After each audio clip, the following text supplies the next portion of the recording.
Good morning, open heart, and happy Sunday. It is wonderful to be here with all of you today on this fourth Sunday. And we are talking about partnership with divine. That is our theme this month. And my title today is Partnership with the Divine 101. I had thought about making my title like, How does it look like? Or how do you do it? In reference to partnership with the divine. I think it is such an important concept and actually an important practice. But how do we do it? And what does it look like? What does it mean to be in partnership?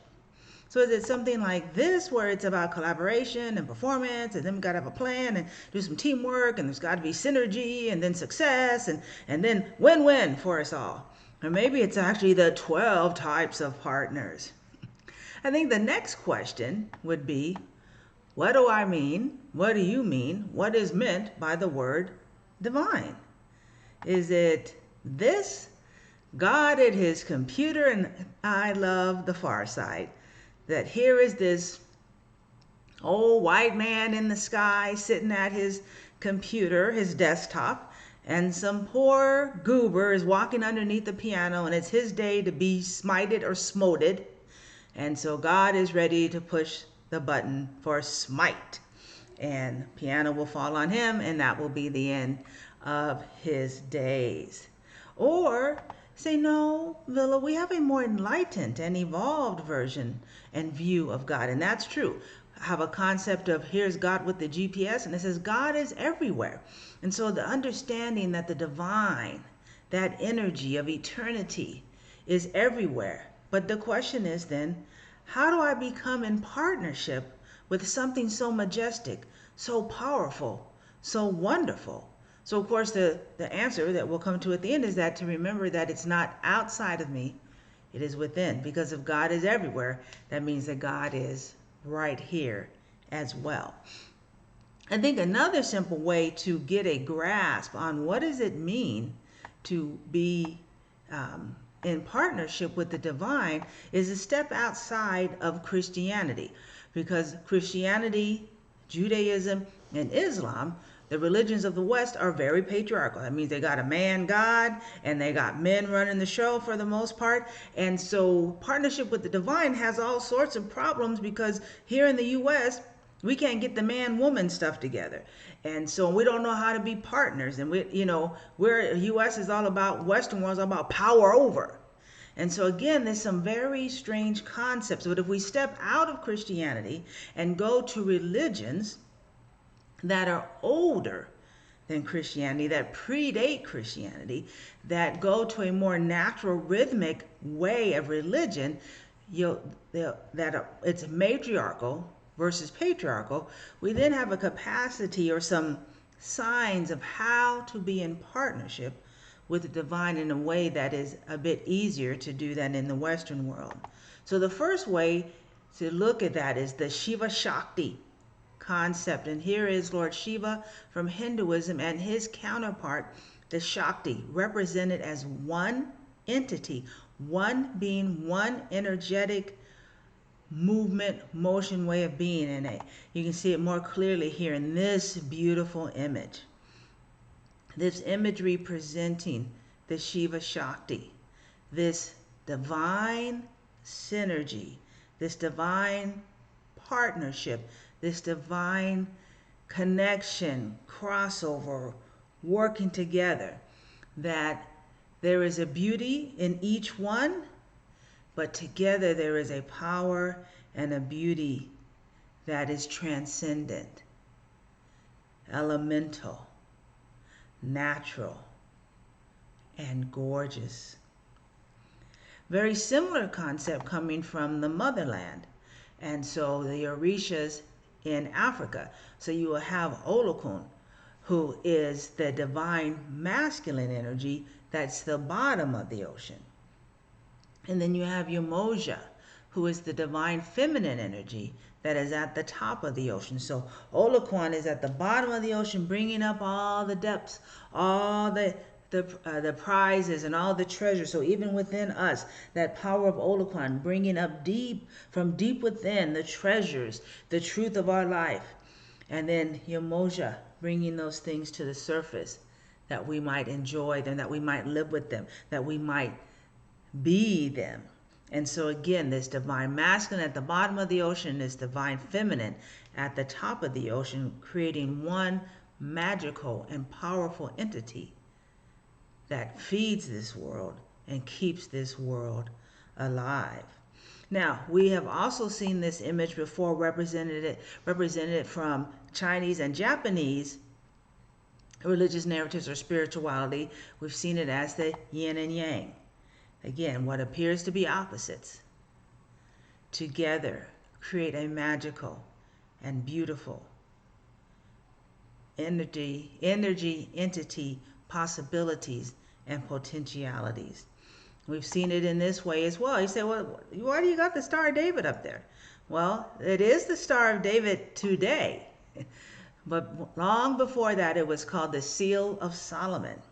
And Solomon, King Solomon, of course, David's son, used it in magical ways. And what is the magic here? Because if you look at it, it's triangles and different angles interacting, but the two main triangles represent the synergy and the partnership of divine ideas and possibilities. The downward triangle representing the divine feminine, the upward triangle representing the divine masculine, the downward triangle representing earth, upward triangle representing air, downward triangle representing water, upward triangle representing fire, and all these things that appear to be opposites together in partnership create a divinity and an energy that is eternal and transforms the world and those who come in contact with them.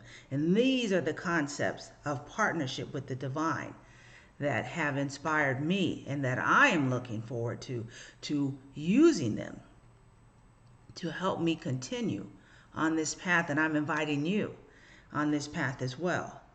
So what is partnership with the divine? Well, I want to say that it is in many ways there's an invitation. You go to the text of Judaism, Isaiah 1:18. The first part of that verse says, "Come now, and let us reason together." The invitation from the divine is come. You are welcome. Let us reason together. And I was looking at this part, I was giggling to myself. I shared this story with John. As many of you know, I work at Baptist DeSoto, and I'm a non-clinical person. You do not want me as your nurse or in your room when you need a nurse. But I'm one of the best admins on this planet. And so I am the admin, the secretary for the director of the CV service line, the cardiovascular service line. And so everyone, I'm on the nursing side of the hospital. And so everyone there wears scrubs. And so I wanted to wear some scrubs. But because I was non-clinical, I wasn't sure if I could. And so I called Gail and asked her about it. She said, check with HR. And HR is like, well, we really like the secretaries to wear, street clothes, but, you can. And then I realized that I have worked as a secretary on the units. And of course, they wear scrubs because they're on the actual hospital unit. So I went to another secretary, Melanie's, and her and I put together this whole presentation. I went to my boss. I'm like, Cheryl, I want to talk to you about something. I put this whole presentation together about why I should be able to wear scrubs. And at the end, she said, Miss V, because that's what she calls me, and now that's what everyone there calls me. She said, Miss V, what are you asking me? I said, well, Cheryl, I want to know if I can wear some scrubs.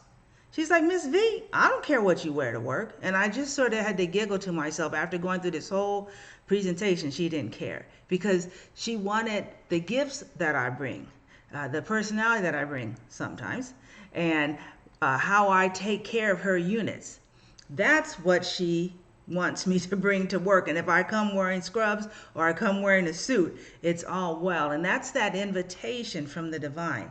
Come, let us reason together. Bring who you are and meet me where you're at. So again, part of the concept is, well, can I just show up at God's house?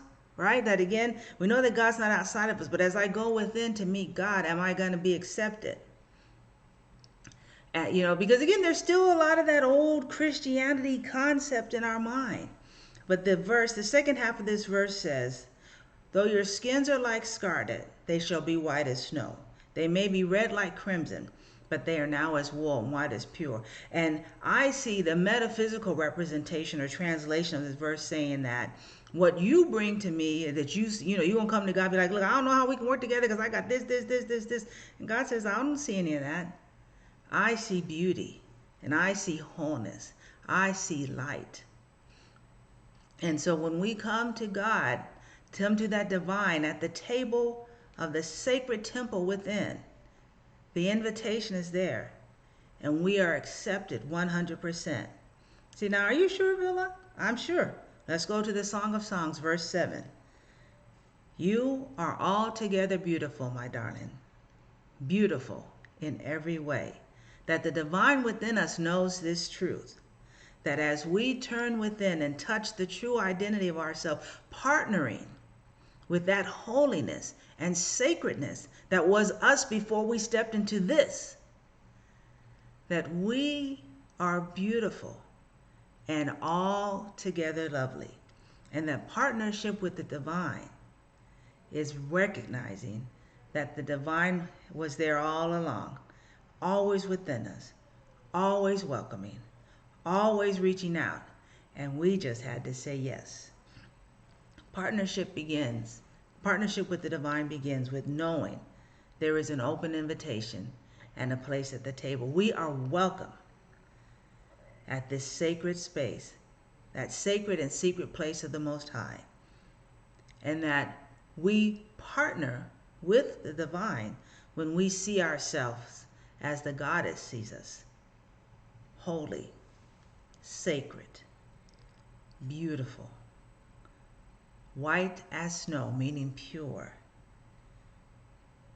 And that when we go within, in our meditation, in our prayer, and whatever other sacred tools you use to connect with the divine, when you enter into that space, knowing that you are welcomed, whole, and perfect, it creates a partnership that is inspirational, motivational, and will transform you and I and this world.